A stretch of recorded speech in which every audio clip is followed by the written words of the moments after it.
Bonsoir et bienvenue à vous tous qui nous regardez, peut-être sur Facebook, peut-être sur YouTube. Je vous salue tous dans le précieux et merveilleux nom du Seigneur Jésus-Christ. Alors ce soir, nous sommes réunis virtuellement pour assister à un superbe enseignement de la parole de Dieu. Mais avant de rentrer dans le vif du sujet, avant tout de suite de plonger dans la parole, j'aimerais d'abord vous apporter quelques annonces importantes pour que vous puissiez suivre le rythme des différents événements qui vont se dérouler durant cette semaine.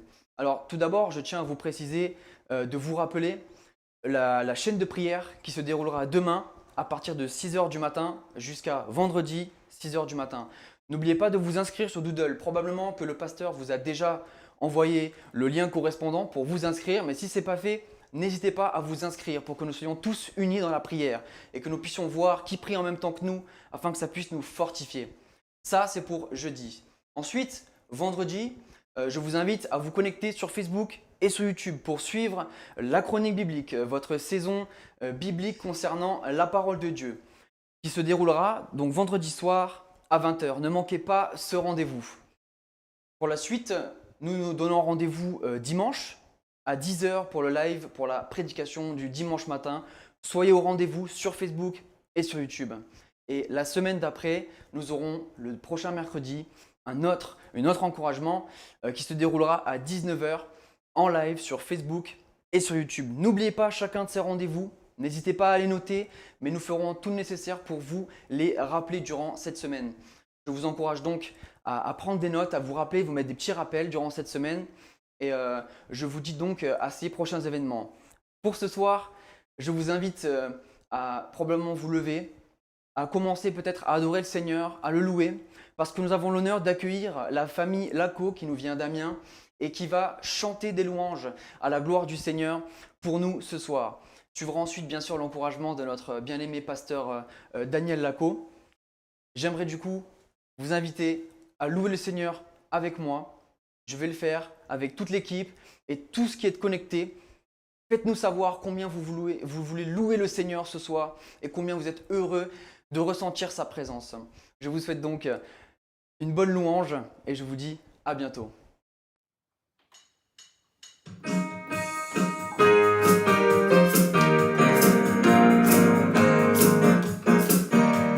Nous entendons la trompette, nous appelons au combat. La moisson est déjà blanche, préparons-nous à œuvrer. Le royaume de Dieu est proche et sa volonté s'accomplit. Oui, nous sommes l'armée du Dieu victorieux. Nous entendons la trompette, nous appelons au combat. La moisson est déjà blanche, préparons-nous à œuvrer.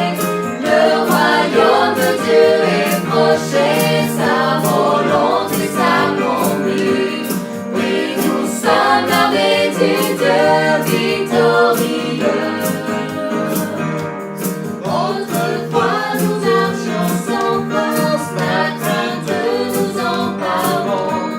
Mais Dieu nous appelle aujourd'hui à vaincre en comptant sur lui. À l'écoute de sa parole, notre vie est transformée. Notre cœur est affermi dans la foi. Nous entendons la trompette, nous appelons au combat. La moisson est déjà blanche, préparons-nous à œuvrer. Le royaume de Dieu est proche et sa volonté s'accomplit. Oui, nous sommes l'armée du Dieu victorieux. Nous sommes remplis de son esprit, lavés dans le sang de Christ. Rendus forts par sa puissance, nous marchons dans sa volonté. Toutes les nations de la terre doivent entendre sa parole avant le glorieux retour de Jésus.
Frères et sœurs, c'est un privilège pour moi de pouvoir vous servir encore aujourd'hui et de pouvoir de nouveau partager la parole de Dieu avec vous.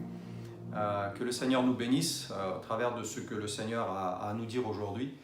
Et j'aimerais partager avec vous deux passages de la parole de Dieu qui se trouvent dans Romains chapitre 9 au verset 6 et ensuite nous lirons Josué chapitre 21 au verset 45.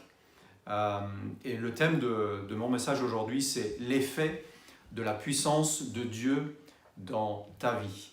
L'effet de la puissance de Dieu dans ta vie.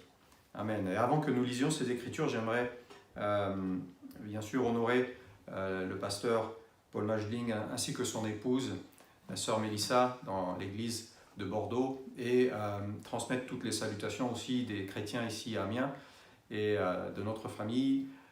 Soyez bénis et que le Seigneur Jésus nous bénisse ensemble. Sans plus tarder, nous allons donc lire ce passage qui se trouve dans Romains 9, 6 et qui dit au nom de Jésus, « Ce n'est point à dire que la parole de Dieu est restée sans effet, car tous ceux qui descendent d'Israël ne sont pas Israël. » Et je veux insister sur ce passage de cette phrase ou de ces phrases qui dit ce n'est point à dire que la parole de Dieu soit restée sans effet. Et le deuxième passage que nous allons lire se trouve dans Josué chapitre 21 et au verset 45. Il est dit « De toutes les bonnes paroles que l'Éternel avait dites à la maison d'Israël, aucune ne resta sans effet. » Aucune ne resta sans effet. Toutes s'accomplirent. Merci Seigneur parce que sa parole, elle s'accomplit et nous en sommes les témoins. Amen. Aussi bien dans l'Ancien Testament que dans le Nouveau Testament, nous venons de lire que la parole de Dieu ne peut pas rester sans effet. S'il y a un endroit où la parole de Dieu doit avoir un effet, c'est celui de ma vie, c'est celui de ta vie, mon frère et ma sœur. Ça doit être aussi au milieu de ta famille, de ton église, de ta ville et de ton pays. Que le Seigneur nous aide.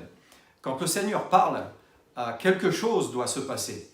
Il doit y avoir un effet qui se manifeste parce qu'il y a la puissance de Dieu. Le monde qui nous entoure résonne dans une logique qui est appelée d'action-réaction. C'est-à-dire que lorsqu'il y a une action, nous nous attendons à ce qu'il y ait une réaction. Maintenant, qu'est-ce que nous apprend ce principe d'action et de réaction ? La loi de Newton aujourd'hui nous dit que lorsqu'un corps exerce une force sur un autre corps, il accuse une force de même intensité et de même direction. Nous avons tendance à demander la faveur du Seigneur dans notre vie, une action. Souvent dans un mode urgent. « Seigneur, j'ai besoin de toi. » Et nous avons tous demandé un jour au Seigneur une action en retour. Si possible immédiate, qui répond à une situation de danger, une situation critique. Lorsque le Seigneur agit et lorsqu'il met en œuvre une action en notre faveur, la puissance qu'il transmet vers nous, elle est exactement celle que nous recevons. Il n'y a pas de déperdition entre ce qui est écrit dans la parole de Dieu lorsque le Seigneur ordonne et ce que nous recevons, à l'image de cette loi de Newton que j'ai citée juste avant. Lorsque nous sommes malades, et nous allons bien sûr chez le médecin, celui-ci nous prescrit en général des médicaments que nous prenons ensuite parce que nous attendons à ce que ce médicament ait un effet sur notre corps, sur notre maladie, pour peu à peu recouvrer une bonne santé. Nous prenons nos médicaments parce que nous sommes malades et nous en avons besoin, parce que nous voulons guérir, ayant une pleine confiance dans la prescription qu'a fait notre médecin avec ces médicaments qu'il nous a prescrits. Nous prenons ces médicaments afin que les éléments que constituent ces médicaments fassent leur effet dans notre organisme et contribuent à notre guérison. Tant que tu ne prends pas ces médicaments, ne t'attends pas à voir un effet dans ton corps et une guérison rapide. J'ai pris cet exemple parce qu'il en est de même dans notre vie spirituelle par rapport à la parole de Dieu. et sa présence et sa puissance dans notre vie spirituelle. La puissance de Dieu doit produire un effet en nous lorsque nous décidons d'accomplir la volonté de Dieu. La parole de Dieu nous dit dans Josué 1:8 pour agir fidèlement selon tout ce qui est écrit. Et c'est ce que nous voulons faire. Connaître la parole de Dieu ne suffit pas pour voir ses effets se manifester dans notre vie. Il faut mettre en pratique la parole de Dieu pour voir les effets de la parole de Dieu. Tant que la parole de Dieu n'agit pas en nous et à cause de nous, la parole reste sans effet. Nous avons accepté le Seigneur dans notre vie afin de lui donner toute la place et de laisser toute la puissance de Dieu agir en nous pour qu'elle fasse son effet en nous, afin que le Seigneur nous transforme, afin qu'il nous donne la vie par lui et en lui, avoir une bonne santé spirituelle. Lorsqu'on le regarde sur le Seigneur Jésus, il a beaucoup marché sur la terre, il a visité beaucoup de villes, il a rencontré beaucoup de gens, il a fait beaucoup de choses comme des guérisons, il a donné à manger aux gens, à des foules, il a fait des miracles, il a fait des prodiges. Et partout où Jésus allait, il impactait, rien que par sa présence. Et cela produisait un effet sur les gens et sur le lieu là où le Seigneur Jésus se trouvait. Mon frère, ma sœur, mon ami, là où tu te trouves aujourd'hui, à cet instant, là se trouve aussi la présence de Dieu. Et laisse-toi toucher par le Seigneur, parce que le Seigneur veut impacter, le Seigneur veut faire un effet sur toi et moi, mon frère, ma sœur. Lorsqu'on regarde les dernières paroles de l'évangile de Jean, on lit là-bas que Jésus a fait beaucoup d'autres choses encore. Et si on les écrivait en détail, nous dit la parole de Dieu, je ne pense pas que le monde même pût contenir les livres qu'on écrirait. Voilà ce qui est écrit ici dans l'évangile selon Jean. Le livre des apôtres, lorsque l'on regarde le livre des actes, il n'est pas terminé, mes frères et sœurs. Nous vivons la suite de la vie des apôtres. Et le Seigneur a encore tant de choses à faire pour toi et moi, mon frère, ma sœur, pour nous. Nous avons tant de bénédictions aussi à vivre encore. Le Seigneur, il doit encore agir et impacter et faire son effet au milieu de nous. Il y a des endroits où le Seigneur Jésus est allé lorsqu'il allait de ville en ville, où le Seigneur a pu faire beaucoup de miracles. Par contre, il y a des endroits où Jésus est allé et où il n'a pas pu faire même aucun miracle. Et une de ces villes qui est mentionnée dans la Bible, c'est la ville de Nazareth. La Bible nous dit dans Marc 6, verset 5, qu'il ne put faire là aucun miracle. Il s'étonnait de leur incrédulité. Vous savez, le Seigneur, il était prêt à donner, mais la ville de Nazareth n'était pas prête à recevoir à cause de son incrédulité. Les gens disaient, n'est-ce pas là le charpentier, fils de Marie, au verset 3. Quand les gens de Nazareth regardaient Jésus, ils voyaient un homme ordinaire qui ne pouvait rien pour eux, un simple charpentier. Il est vrai, c'est vrai, la parole de Dieu nous dit que Jésus n'avait pas un aspect particulier qui extériorisait qui il était véritablement. Et le livre d'Ésaïe au chapitre 52 nous rappelle qu'il n'avait ni éclat ni beauté pour attirer nos regards. Son aspect n'avait rien pour nous plaire. Mais regardez, mes frères et sœurs, ce que dit et ce que nous rappelle Colossiens 2,9. Il nous dit « Car en lui habite corporellement toute la plénitude de la divinité. » Amen. Mais heureusement, mes frères et sœurs, beaucoup d'hommes et de femmes dans la Bible croyaient en Jésus et voyaient en lui quelqu'un de capable de changer leur vie, de les guérir, de les bénir. Et nous étions parmi eux, même si nous n'avons pas vu le Seigneur. Et par la grâce de Dieu, nous faisons partie de ces gens qui ont cru. Et même si on n'a pas vu le Seigneur, mais nous avons cru en lui. Et ce n'est pas parce que je me suis engagé ou tu t'es engagé, mon frère ou ma sœur, avec le Seigneur il y a des années, que je n'ai plus besoin du Seigneur ou que tu n'as plus besoin de lui aujourd'hui. Plus que jamais, nous avons besoin de Jésus et de son impact dans notre vie. Soyons comme ces hommes et ces femmes qui ont touché Jésus un jour. et chez qui la puissance du Seigneur a eu un effet extraordinaire dans leur vie. Regardez l'aveugle de Jéricho, cet aveugle qui a crié « Jésus, fils de David, aie pitié de moi » dans Luc chapitre 18 au verset 38. Cet homme a été guéri. Regardez cette femme qui était atteinte d'une perte de sang. Elle disait « Si seulement je puis toucher son vêtement » dans Matthieu chapitre 9. Et on voit que le Seigneur a impacté, le fait que cette femme a touché Jésus, ça a impacté cette femme. Regardez ces 10 lépreux qui disaient « Maître, aie pitié de nous ». Et on voit que le Seigneur a impacté la vie de ces gens puisqu'ils étaient guéris. Tous ces hommes, toutes ces femmes ont reconnu la plénitude de la divinité en Jésus. Ils croyaient que quelque chose va se passer lorsque Jésus interviendra. Ils croyaient à l'effet de la puissance de Dieu dans leur corps et dans leur vie au travers de Jésus. Avez-vous remarqué dans ces exemples que ces hommes et ces femmes ont principalement cherché à être tout d'abord guéris dans leur corps? Bien sûr, Jésus les a tous guéris à cause de leur foi en Jésus. Mais aussi, il a guéri leur âme. Jésus a dit non simplement « ta foi t'a guéri » et regardez s'il est écrit dans ces Écritures de tous ces hommes-là qui ont été guéris, il est dit aussi, le Seigneur a dit « ta foi t'a sauvé ». Jésus a opéré également un changement total dans leur vie par l'effet de son amour pour eux, par la puissance qu'il a déployée sur eux. La plus grande maladie des hommes et des femmes de l'humanité aujourd'hui, c'est le péché. Mais Jésus veut guérir le monde de cet état pécheur. Beaucoup d'hommes et de femmes, on voit aujourd'hui, surtout dans cette période de confinement, cherchent à garder une forme physique, une bonne santé corporelle.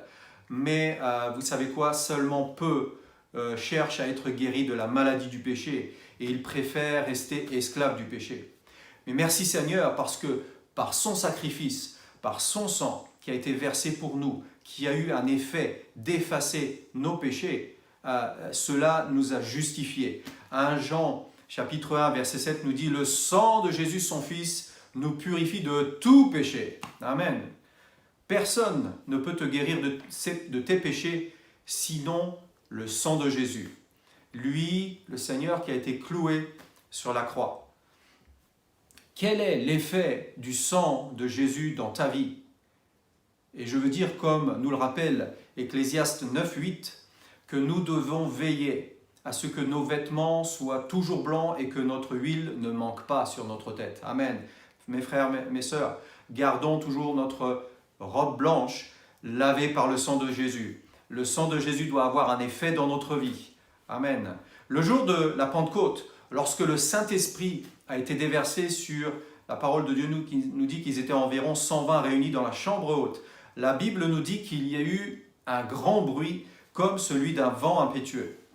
Acte 4 nous dit au verset 31 que le lieu où ils étaient trembla. Voilà l'effet de la présence de Dieu au milieu de son peuple. Et quel est l'effet aujourd'hui de la présence de Jésus dans ma vie et dans ta vie, mon frère, ma sœur?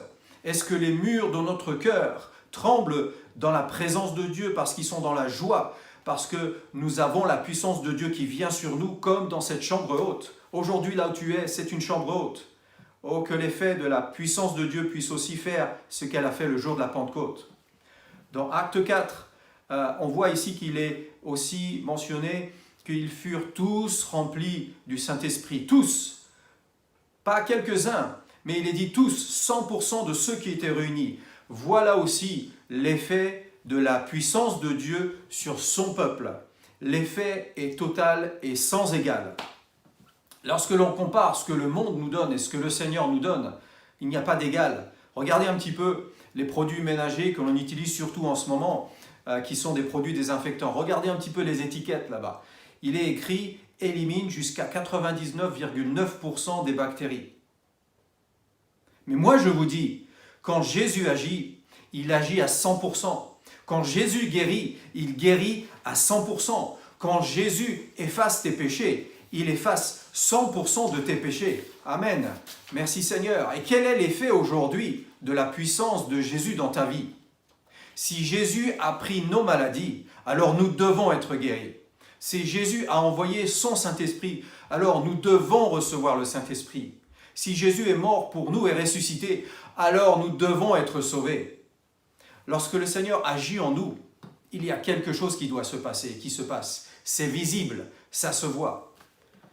Lorsque vous vous attendez à la puissance de Dieu en vous, lorsque quelque chose doit se passer, l'intervention de Dieu ou la présence de Dieu en toi et en moi ne doit pas rester sans effet, mon frère, ma sœur. 1 Corinthiens 5, 17 nous rappelle que si quelqu'un est en Christ, il est une nouvelle créature. Il y a eu un changement, quelque chose s'est passé. Et il est continué dans ce verset que les choses anciennes sont passées, voici, toutes choses sont devenues nouvelles. Il y a un avant et il y a un après. Il y a une transformation, il y a un effet là qui s'est passé. Ésaïe 55, au verset 10 et 11, nous disent « Comme la pluie et la neige descendent des cieux et n'y retournent pas sans y avoir arrosé, fécondé la terre et fait germer les plantes. Écoutez bien, ainsi en est-il de la parole qui sort de ma bouche, dit l'Éternel. Elle ne retourne point à moi sans effet, sans avoir exécuté ma volonté et accompli mes desseins. » Ne laissons pas la parole de Dieu ou la présence du Seigneur ou encore ses bénédictions simplement nous effleurer, mais saisissons-les, emparons-nous de cette puissance pour qu'elle fasse son effet en nous. L'effet de notre Seigneur dans notre vie se manifeste au travers de changements, au travers de transformations. Regardez un peu Moïse qui était monté sur le mont Sinaï pendant 40 jours avec Dieu sur la montagne. L'Éternel a tellement imprégné Moïse de sa gloire que Moïse est descendu de cette montagne avec un visage rayonnant. L'effet de la présence de Dieu a fait que ce visage de Moïse était rayonnant. Ne pensez-vous pas que la puissance de Dieu a fait son effet sur cet homme à la main sèche lorsque Jésus lui a dit « Étends ta main » Marc 3,5. Ne pensez-vous pas que la puissance de Dieu a fait son effet sur cet homme malade depuis 38 ans lorsque Jésus lui a dit « Lève-toi, prends ton lit et marche » Jean 5,8. Ne pensez-vous pas que la puissance de Dieu a eu son effet sur cette jeune fille, la fille de Jaïrus, qui était morte et pour laquelle Jésus a dit « Enfant, lève-toi ». Oh, la puissance de Dieu est merveilleuse. Il fait des miracles et des prodiges. Nous croyons et nous servons un grand Dieu. Et nous croyons en sa toute-puissance, mes frères et sœurs. Alors, ne quittons pas le lieu où nous sommes aujourd'hui sans avoir laissé le Seigneur avoir fait son œuvre en nous afin de vivre et de voir l'effet de la puissance de Dieu, de la parole de Dieu au milieu de nous et en nous, mes frères et sœurs. N'ayons pas cet esprit de la ville de Nazareth que nous avons mentionné tout à l'heure, où le peuple était incrédule, mais soyons comme la ville de Génézareth. Et on voit cela dans Marc chapitre 6, au verset 53 jusqu'au verset 56, où les gens priaient Jésus de leur permettre de simplement toucher le bord de son vêtement. Mes frères et sœurs, moi je veux toucher le Seigneur et sa présence. Quel est l'effet de la parole de Dieu dans ta vie? Quel est l'effet de la présence du Seigneur dans ton être entier? Quel est l'effet du Saint-Esprit dans ton cœur et dans mon cœur? Est-ce que tu veux t'approcher encore plus du Seigneur pour pouvoir le toucher, ou bien que lui-même vienne te toucher?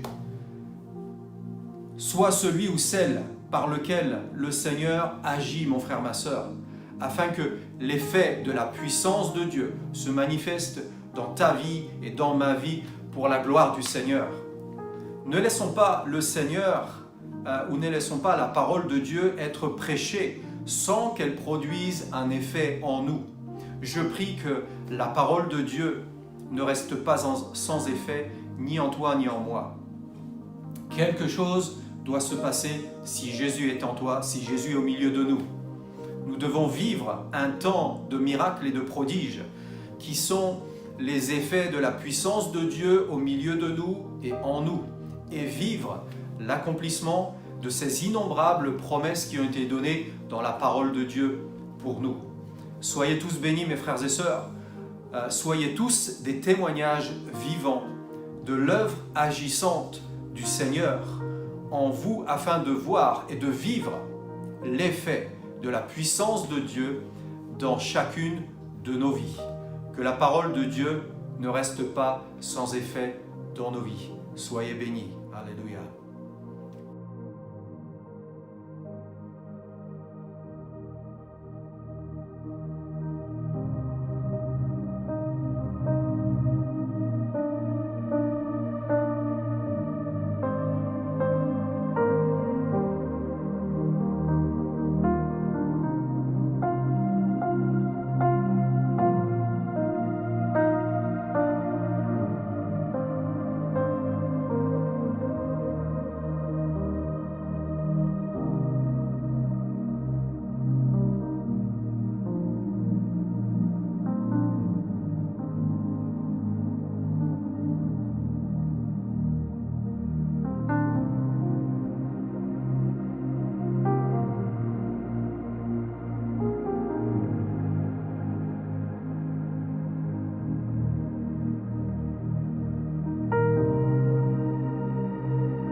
Merci au pasteur Daniel Lacot, pasteur d'Amiens, pour cet merveilleux encouragement sur l'effet de la puissance de Dieu.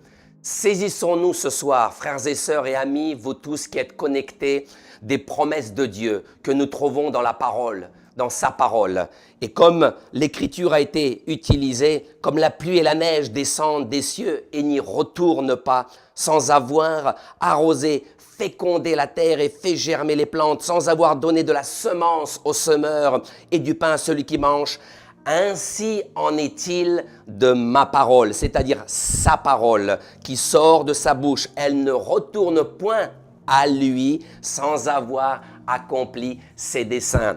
Donc pour notre temps de prière ce soir, voici quelques requêtes, mais pendant que je donne ces requêtes, si vous avez une requête, un besoin, n'hésitez pas de nous l'envoyer. Maintenant, nous prierons après avoir présenté toutes ces requêtes. Tout d'abord, une requête nous venant du réseau national de prière. Nous voulons garder dans la prière le pasteur Jean-Claude et Anne Novaki actuellement en tournée missionnaire au Canada.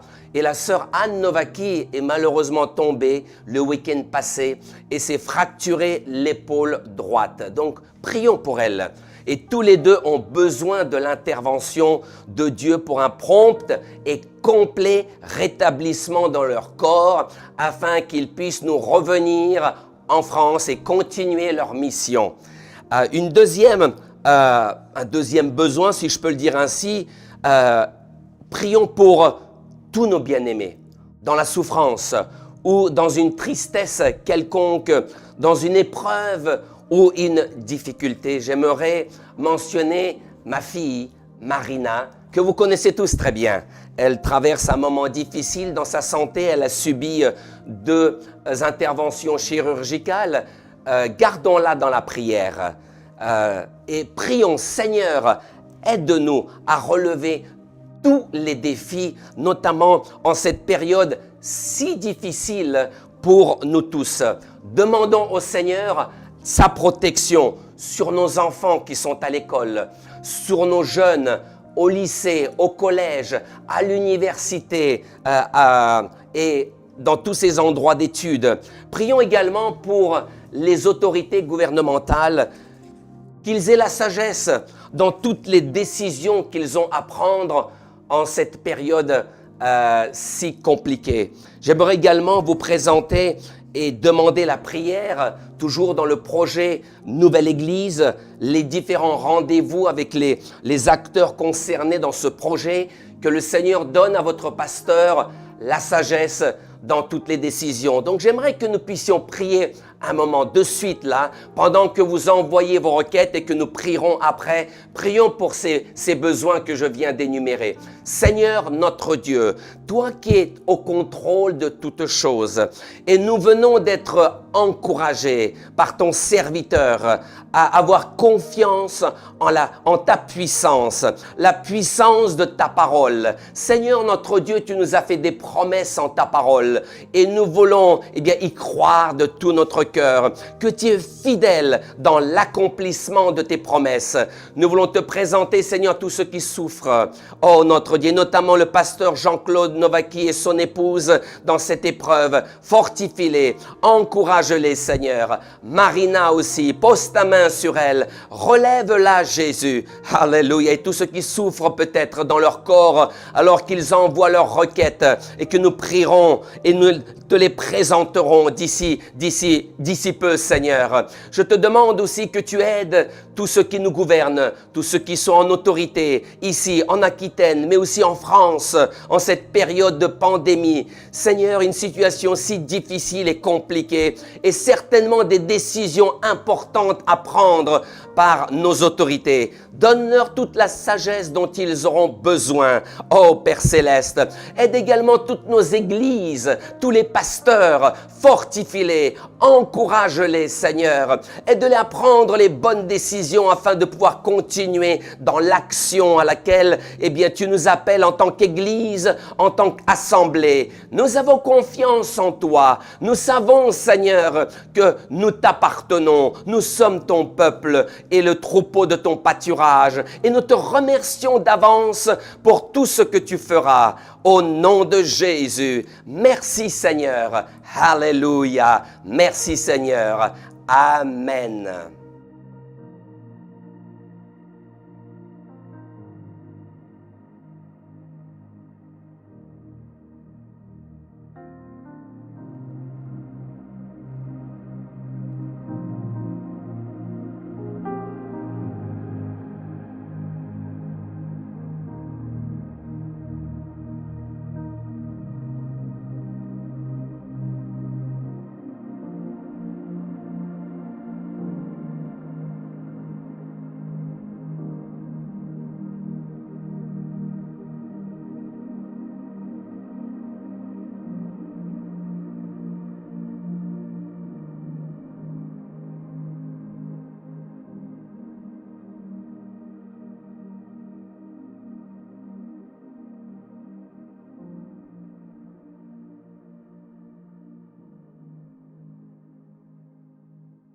Merci d'être avec nous et qu'il est bon pour des frères de demeurer ensemble, d'être unis dans la prière, d'être ensemble dans nos besoins. Et je veux du coup prendre les requêtes qui ont été présentées dans ce live, notamment dans le chat. Et j'aimerais du coup présenter la requête du frère Simon qui désire vraiment avoir la volonté du Seigneur dans sa vie, qu'il puisse vraiment avoir la direction que le Seigneur lui donne dans ses études. On veut vraiment qu'il puisse sentir la prière ce soir. N'hésitez pas à écrire votre requête, qu'elle soit publique ou même si vous voulez l'écrire en privé.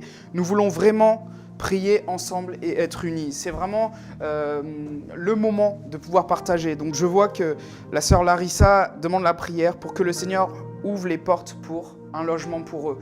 On veut vraiment que le Seigneur entendre nos prières. Peu importe si on n'est pas ensemble et à côté physiquement, mais Seigneur, on veut être connecté à toi. Seigneur, on veut être connecté à nos frères et sœurs. Et on veut entendre les besoins de ceux qui ont des besoins. On veut prier également pour la sœur Esther.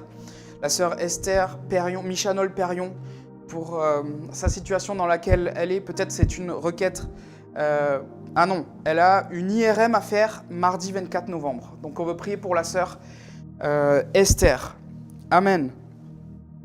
N'hésitez pas, même si vous avez une requête privée, si vous ne voulez pas qu'on la mentionne ici, il n'y a pas de souci, mais soyons sûrs que peut-être le pasteur puisse avoir cette requête ou les frères, qu'on puisse prier et être ensemble. Seigneur, nous te demandons, Seigneur Jésus, ce soir, Seigneur Jésus, là où, Seigneur, nous sommes, Seigneur Jésus, unis dans la prière, Seigneur, unis, Seigneur, dans nos requêtes, Seigneur, unis, Seigneur Jésus, avec nos frères et sœurs. Nous te présentons ces besoins, Seigneur Jésus, qui ont été, Seigneur Jésus, mis devant toi, Seigneur Jésus. Je te demande, Seigneur Jésus, alléluia, Seigneur, pour la famille Kingé, Seigneur. Tu vois, Seigneur, la situation dans laquelle ils sont aujourd'hui, Seigneur Jésus. Ils ont besoin d'un logement, Seigneur Jésus.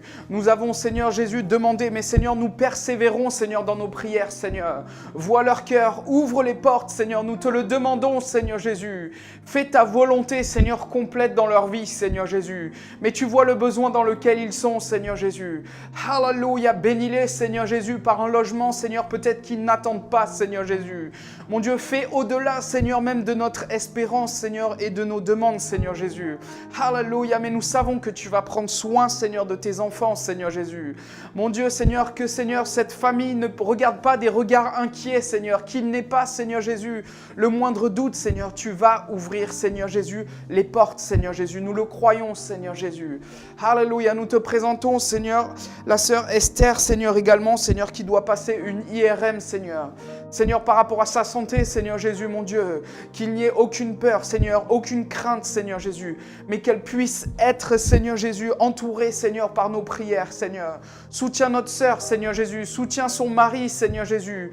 Alléluia, que leur foyer, Seigneur Jésus, soit béni, Seigneur. Que leur foyer, Seigneur Jésus, alléluia, soit, Seigneur, dans l'abondance, Seigneur. Qu'il y ait la joie dans leur cœur, Seigneur. Qu'il y ait la paix au milieu d'eux, Seigneur Jésus. Qu'il n'y ait aucune peur, Seigneur Jésus, qui vienne, Seigneur Jésus, les affronter, Seigneur. Tu es avec eux, Seigneur Jésus. Béni soit ton nom, Seigneur, pour tout ce que tu fais, Seigneur, et tout ce que tu vas faire, Seigneur. Alléluia, nous prions pour Simon, Seigneur Jésus. Tu connais, Seigneur Jésus, le plan que tu as, Seigneur. Tu as un plan, Seigneur, bien, Seigneur Jésus, rodé, Seigneur, bien organisé, Seigneur Jésus. Mon Dieu, nous voulons voir nos jeunes, Seigneur, réussir, Seigneur, avancer, Seigneur Jésus, alléluia. Seigneur, dans les études, Seigneur, nous désirons qu'ils réussissent, Seigneur, qu'ils puissent être des exemples, Seigneur Jésus, pour ce monde, Seigneur, qu'ils puissent être des exemples, Seigneur Jésus, pour chacun d'entre nous, Seigneur, pour ceux qui suivent les plus jeunes, Seigneur, mon Dieu. Bénis-le, Seigneur, ouvre les portes, Seigneur Jésus, pour la suite, Seigneur Jésus, dans les stages qu'il aura à trouver, Seigneur Jésus, mon Dieu, dans les choix qu'il aura à faire, Seigneur. Alléluia, ouvre les portes, Seigneur Jésus, montre-lui le choix, Seigneur, et les décisions, Seigneur, la part qu'il doit faire, Seigneur. Alléluia, merci, Seigneur Jésus. Alléluia, gloire à ton nom, Seigneur. Merci. Alléluia, merci, Seigneur, pour ta présence, Seigneur. Là où vous êtes, continuez dans la prière, ne relâchez pas. Alléluia. La Bible nous dit priez sans cesse. Et alors que nous sommes dans les derniers temps, alors que nous sommes dans les derniers jours, les tentations, les difficultés, les épreuves continuent. Mais Seigneur Jésus, tiens-nous unis, Seigneur Jésus. Tiens-nous, Seigneur Jésus, ensemble, Seigneur. Et merci pour l'élan, Seigneur Jésus, qu'il y a dans notre Église, Seigneur, d'unité, Seigneur, de bénédiction, Seigneur Jésus. Alléluia. Et je suis reconnaissant pour mes frères et sœurs, Seigneur, pour tous, Seigneur, les encouragements qu'il y a, Seigneur Jésus. Fortifie-les, Seigneur, là où ils sont, Seigneur. Encourage-les, Seigneur Jésus. Et bénis, Seigneur Jésus, ton peuple, Seigneur, au centuple, Seigneur Jésus. Alléluia. Gloire à ton nom, Seigneur Jésus. Merci, Seigneur. Alléluia. Merci, Seigneur Jésus. Là où vous êtes, que le Seigneur soit avec vous. Restons dans cette attitude de prière. Le Seigneur va répondre à nos besoins, va répondre à nos prières. Et merci, Seigneur, pour tout ce qu'il fait. Merci pour la parole que nous avons eue ce soir du frère Daniel Lacot. Continuons à communiquer ensemble, à nous appeler les uns les autres, à s'encourager les uns les autres et que le Seigneur vous bénisse. Je vous remercie d'avoir été avec nous et continuons dans cette attitude de prière. Amen.